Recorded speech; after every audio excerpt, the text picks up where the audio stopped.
Nagkayayaan kami ng mga friends ni Job na pumunta sa Oktoberfest sa Valenzuela. Grabe, ngayon na lang ulit ako makakapunta ng Oktoberfest since 2017 yata. At nakakatuwa, nandito siya sa Valenzuela kung saan ako nakatira. At kasama namin ang mga friends ni Job. And syempre, alam niyo na, October, birthday month ko, so kailangan talagang i-celebrate. So, dito na naganap ang celebration, niyaya ko sila. Syempre, sinagot ko na rin yung mga beer. Ang Oktoberfest pala na to, parang 3 days siya. Merong pang rap, merong pang band. Syempre, dun tayo sa banda. And celebration to ng 400 years founding anniversary ng Valenzuela City. Ayan, nandito yung friends niya, sila Lay, si Gid, then si JR, si Jury. Ang lalayo pa ng mga pinanggalingan yan. Meron taga Kogyo, may taga Cubao, may taga Cainta. So, hindi naman ako nahiya. Siyempre, picture-picture tayo. Kasi sobrang natutuwa ako. Ewan ko ba, parang bumabalik yung pagkabata ko. Ayan, solo-solo picture tayo. Kailangan meron tayong remembrance. Sabay.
Meron sa piso, ano yan, soft drinks, yung Magnolia, flavored drinks.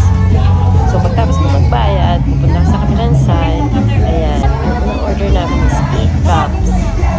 Merong lychee, apple, sa San Miguel. So, pupunta ka dito para i-claim naman yung iyong mga in-order. Yan. So, bawal na nasa bote, isasalin nila yun sa cup. Ayan yung unang batch natin. Siyempre, nasundan pa yan ng sumunod na batch. Mga nasa 16 yata naging total namin. So, naging 4 na lang kami kasi umuwi na yung 2. Tapos later, eto, magiging 2 na lang kami ni Job kasi pumasok na si JR. Ano pa, ayan, nandyan pa sila. Mamaya kapag kung kailan yung main event na, saka sila kailangan na talagang umalis. Siyempre, bumili din tayo ng mga sisig tsaka barbecue.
eto na, shackle na, sila yung pampinali. Pero akalain mo pala, yung Join the Club, taga Valenzuela nga pala yung vocalist nun, taga Malinta. So, eto na ang hinihintay natin.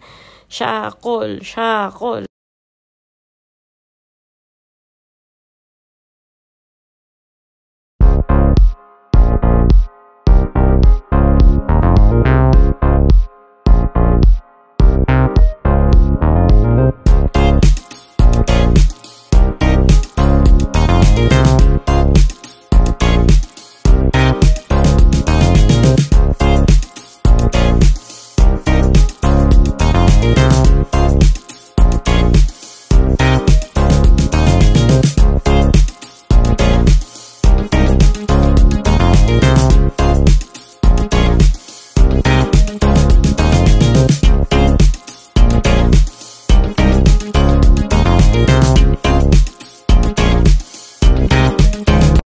Salamat sa panonood. Nag-enjoy ako. Thank you, Valenzuela.